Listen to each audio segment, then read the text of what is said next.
We've been joined the legendary Tom Moody with us. Tom, welcome once again for this fantastic conversation that's going to line up now. Big game tomorrow, the sustainability game for the very first time at the DP World ILT20. What was the thought behind it? Well, I think it marries into the whole vision of the franchise, really, with its sustainability pledge and what we're trying to do in setting an example as a franchise, recognising that there are issues around climate change. And tomorrow's game, first and foremost, our focus is to win the game of cricket, and that's what we're there for, and that's what the players' focus is, and all the coaching staff's focus is. But it's an opportunity where we can showcase on the field of play through the way that we dress. We're going to be dressing in a green team uniform against our traditional red to recognise green as part of our sustainability. But it's another way of us showing the public, the cricketing world, that we as a franchise are making a conscious effort to make those behavioural changes. When you talk about sustainability at large, there are multiple small steps that people have to take. And I'm sure that Vipers as a team have taken those small steps. Could you highlight a few steps that you guys have taken? Yeah, well, one of the obvious ones, which you'll see, as you watch games, whether you're watching it live or you're watching it, at home, on the television, is just our use of water. We're not using any plastics whatsoever. We haven't done throughout our whole preparation at training and through our games throughout the tournament to date. We've eliminated all plastics, and we have a water station that we have refillable bottles that we use.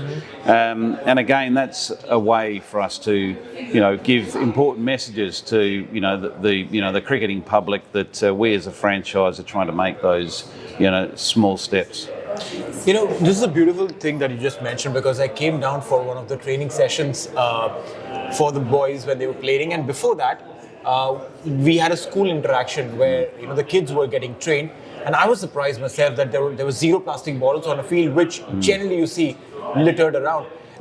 That one step is a visible step, but I'm sure that there are multiple other things that probably go behind the closed curtains, which probably does not reach the audience directly.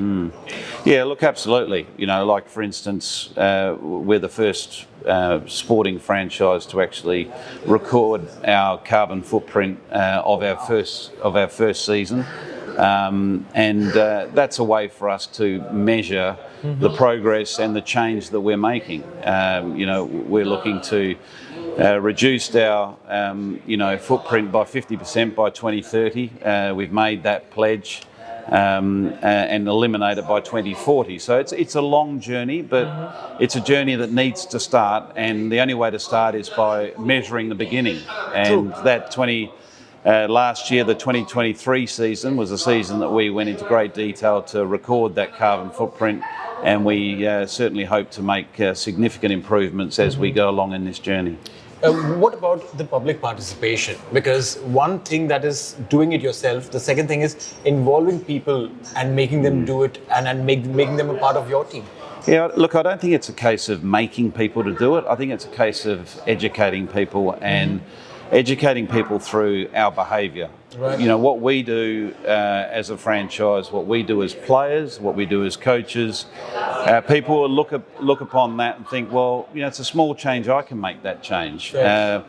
We know, particularly the young generation, they look up to their heroes, they look up to their cricketing heroes, and they look at their behaviour and they try to then emulate, their behaviour. So if they can see their hero or their sporting team, their favourite sporting team, making these changes, and it seems, which it is, seamless changes, it's something that they can apply to their day-to-day life. And at the end of the day, this next generation coming through, and the generation, that's going to come after them, if they learn and change behaviours, this is how we're going to be able to shift the needle when it comes to looking after our planet and reducing sort of the emissions. Isn't it one of the most selfless things to do when you say that we're doing it for the generations to come? we may not be able to even see the results of it in in our time, but for the generations to come, this is a brilliant step. Well, I think we all have a responsibility to look after what we're blessed to have, and that is a beautiful planet. And I'm sure you, like myself, would like our kids and their children to have a planet that is a sustainable one, that is a healthy one, that is a good one to live in. And we all sort of look back on our family tree and what the legacy they have left for us, and it's a case of we need to change our behaviour to make sure that that the legacy we leave the generations to come a planet that's a better place than what it is now. Fantastic, Tom. Now, focus on cricket. On and off, we've got some good games, we've got some last ball finishes, but still not in the place where we would have loved to see Desert Vipers. Yeah, look, so far it's been an indifferent start to our season. There's games that we should have closed and finished and had wins, but to be brutally honest, we haven't played our best cricket, and that's the reality. We haven't all the three facets of the game we haven't really nailed down as well as we would like. There's been patches of cricket that we've played brilliantly well, but on the other side there's been patches that we've been very poor. So that's something we're fully aware of and feel confident we can rectify. Look, we've still have 4 games left, obviously back-to-back games this weekend, and that's where we look to be able to shift that momentum and get a few wins under our belt and come home in the second half of the tournament with a wet sail. Yeah, I mean, with every team literally in the mix and having that opportunity, there could be a chance, but then are there any specific changes that the team is looking at, or are we looking at just improving from where we are? Yeah, look, we've made a couple of changes to the team makeup. We're naturally going to have a change going into our next game tomorrow with Shaheen Afridi having to leave for international duties. That was all expected. We've got the bench strength to be able to cover for his absence. So to me, it's an opportunity for someone else to step up and help change that momentum for us. There's a lot of inward thinking, a lot of obviously from a team perspective, but individually, guys are looking internally at how they can change things around from a franchise point of view. We've got the quality there. There's no question about that. It's just about us getting all those 3 departments locked away and performing at the same time. Tom, when one is coaching and coaching a national side versus coaching a franchise, when you're coaching a national side, obviously you have a lot of time to spend with the boys. You groom them, plan them, and bring them into a certain DNA. With a franchise, I think that's not the case. What is the big difference apart from that, from a coach's perspective, to switch on when the time is there? Yeah, look, the big difference is franchise tournaments only run over a period of weeks, where an international team, you're looking sort of long term. So,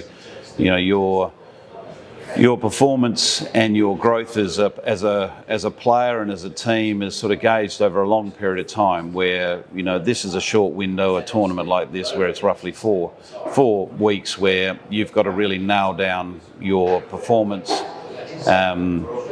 in a short window, and that's where we're slightly missing at the moment. We're not quite getting all those things in line, which can happen to any team. It doesn't matter what quality you have on paper, it's what you deliver out in the middle, and we have the quality on paper.